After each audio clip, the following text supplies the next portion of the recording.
Thursday morning live at Chateau Relaxo. Today we're doing a first look at the Rockett Rockaway. There you are, Chris Keys, getting the camera right on that bad boy. Very cool pedal that Rockett designed with Steve Stevens. And Steve Stevens, who you all know from, of course,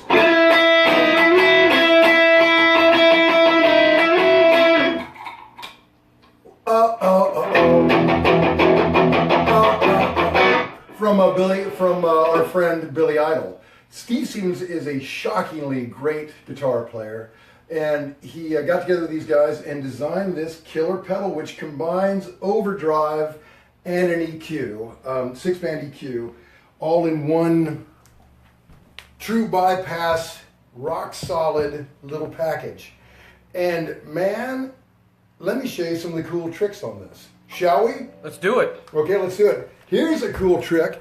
This is a total like weirdo pedal steel thing to do, but to get a Dobro sound, which granted, most of you who buy an overdrive pedal aren't thinking about a Dobro sound, but it's there. It is there. Okay, dig this.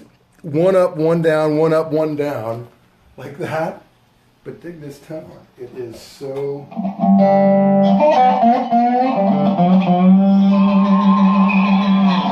Isn't that amazing?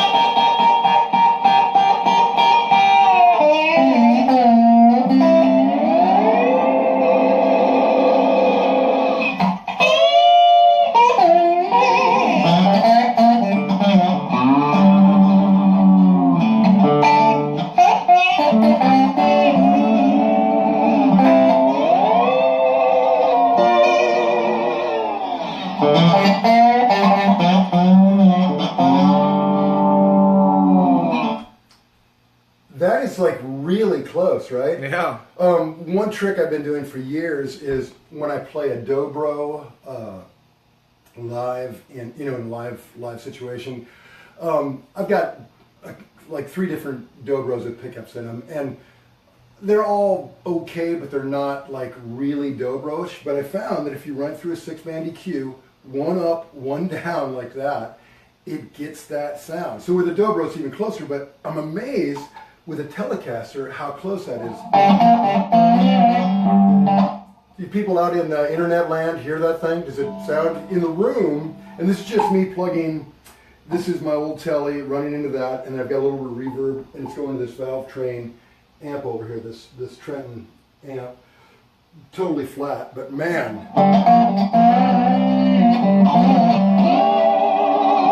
So having that setting, and if you add a little dirt to that, it's really crazy. Turn up the overdrive. Whoa! It is crazy. Kind of got away from me a little bit. Hold on, let me dial her back.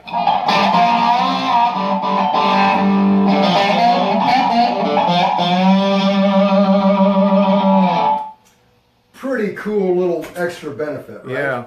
To have that. Let me show you some other hidden little bits in here. Let me put on let me grab this Les Paul, and you can see what it does. Just for a different setting.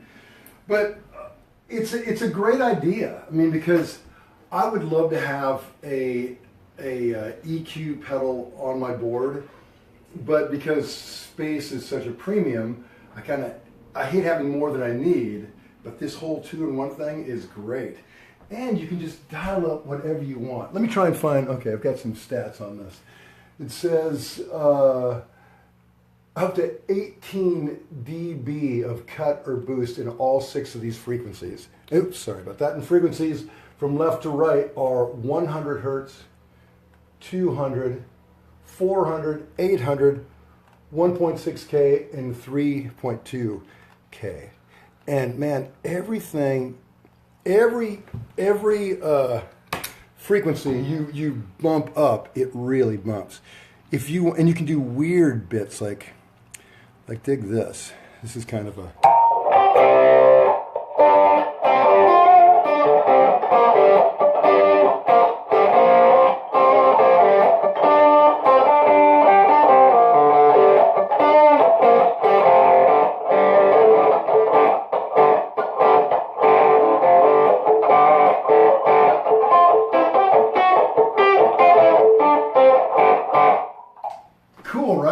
Mark Knopfler. That is totally that weird cocked wah sound. And you can get, I mean, they're all in here. 16 dB is so much. So, and this is a very loud pedal. I've got the volume down because it's, well, here I am just straight. So that's just me straight in. But you can really kind of put it wherever you like it. Like if you're one of those scoop the mid weirdos, I know you're out there. I know you scoop the mid weirdos are out there. Totally has that option. Bring these down. All the bottom end is crazy.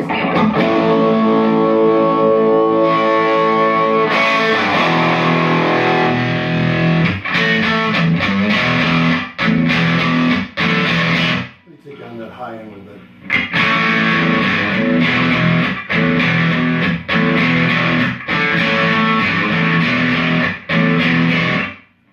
Pretty great, right? It's great that you can kind of tailor in that sound you want. So it really makes sense that Steve Stevens, you know, I'm amazed it hasn't been done before that, but it makes sense that he would do that because he's such a, I don't know, great tone guy, great guitar player. I mean, like, shockingly great. Yeah, he uses his colors really well in terms of, like, you know, he gets a lot of sounds. Yeah, well, that's the crazy thing about him, man. He, I always know him, you know, from doing weird whammy bar stuff and like a real noise kind of guy. Would do these just crazy, explosive, weird noise things for solos. But then you hear him sometimes and he totally rips, man. I mean, like, he can do anything. So, really impressive guy. And this is a very, very impressive design. You know, you can kind of dial in. Something that I like, I kind of like it a little more mids in my mix. So.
Dial in whatever you want. And people are asking, and you can speak up if you know anything more about this, John. My limited knowledge of the pedal is that it's built upon an existing pedal called the Archer, which is a clone.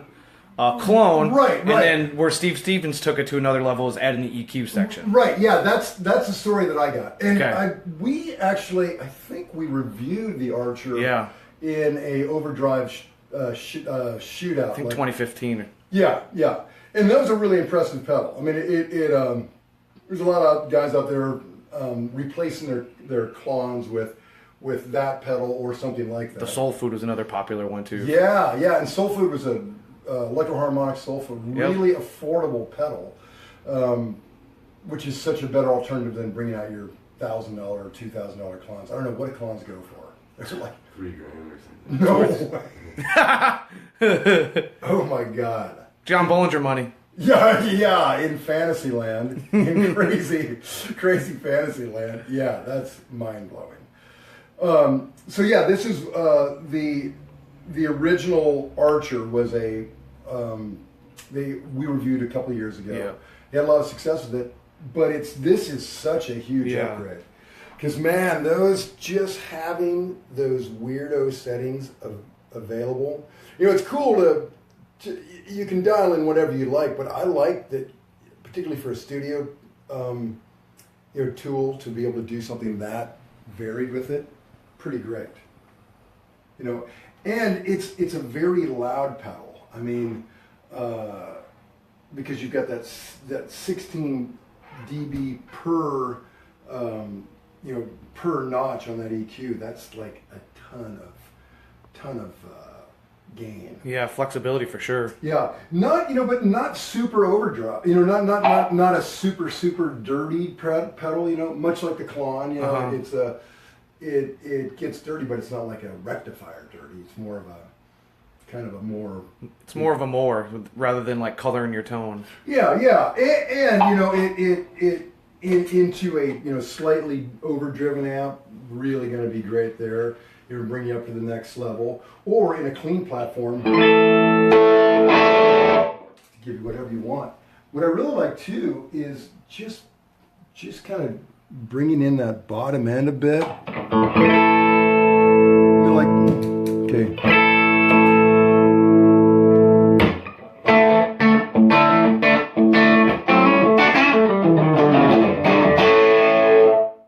That to me, just with the gain barely up and the bottom end boosted, I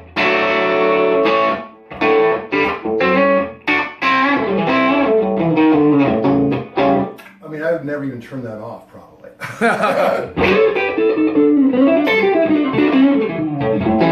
And a lot of times I found, for cutting through for a solo, it's not so much about, a volume gain is great, but being able to get a frequency that really cuts through is a great way to go too.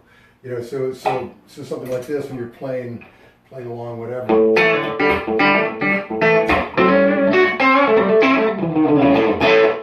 It's when you jump to something when you go to something you want to cut a little bit more, great way to do it. So, some people, when you see them stomp on a pedal, everything changes so wildly.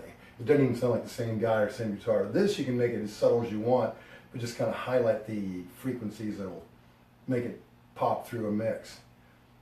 That all makes sense. Someone got it. Ooh, okay, timer says we're done. Hey, one quick question. Did anybody recognize that song on the front of this thing? I don't know. We'll find out. We'll find out in the comments. In the comments, if you do, do I even give them a hint? No. Okay, good for you. I won't even give you a hint, but it's one of my favorite old school songs. In the meantime, we'll be back next week doing something. We've got a cool rig rundown coming up this week. Marcus King, yeah, cool young cat doing making some noise, and we're going to do a full-blown video of this Rockaway later on. So check that out. Take us out, John. Let's say that. Should we do this bit? Oh, yeah, man. That's what we were missing. Oh, yeah.